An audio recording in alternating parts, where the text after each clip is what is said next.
সেই মানুষটার ভরসা ইটের মতো হওয়া উচিত, যাতে কেউ আগুন লাগালে সেটা আরও শক্ত হয় ও মজবুত হয়।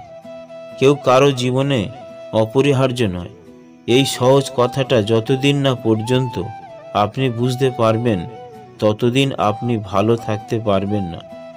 গাড়ি খারাপ হয়ে গেলে যেমন গাড়ি সারাতে হয়, গাড়িটা ফেলে দিতে নেই, তেমন সম্পর্কের মাঝে ভুল বোঝাবুঝি হলে ভুলগুলো শোধরাতে হয়, সম্পর্কটা শেষ করতে নেই। কপাল তাদের বেশি খারাপ হয় যারা অল্পতেই সবাইকে বিশ্বাস করে ফেলে।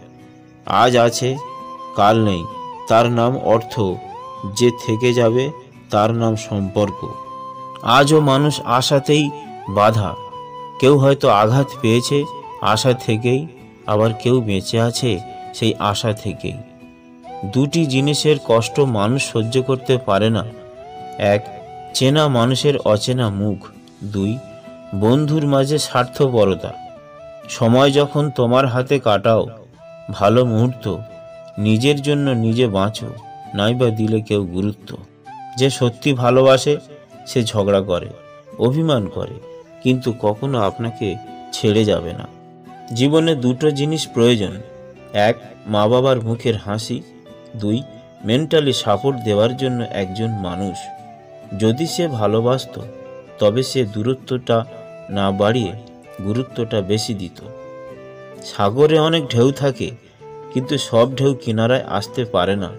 ঠিক তেমনই জীবনে অনেক বন্ধু থাকতে পারে, কিন্তু সব বন্ধু মনের মতো হতে পারে না। ভালোবাসা রোজ হয় না, ভালোবাসা ইচ্ছে করেও হয় না। এটা মনের একটা ফিলিংস, যা অজান্তেই হয়ে যায়। কে কখন কাকে যে ভালোবেসে ফেলবে কেউ বুঝে উঠতে পারে না। মেয়েরা প্রথম ছেলেদের দেখলে কোথায় নজর দেয়? এক, শারীরিক আকৃতি। মেয়েরা বেশি মোটা বা বেশি লম্বাটে ছেলেদের থেকে মাঝারি এবং সুঠাম দেহের ছেলেদের বেশি পছন্দ করে। দুই, তার আত্মবিশ্বাস। তিন, মুখের হাসি ও পোশাক।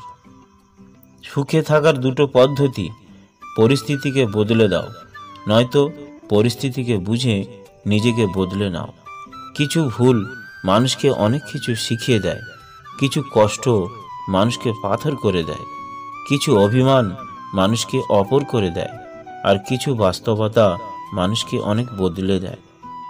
নিজের জন্য একটু স্বার্থপর হওয়া ভালো, কারণ নিজের ভালো অন্য কেউ নয়, নিজের ভালো নিজেকেই ভাবতে হয়।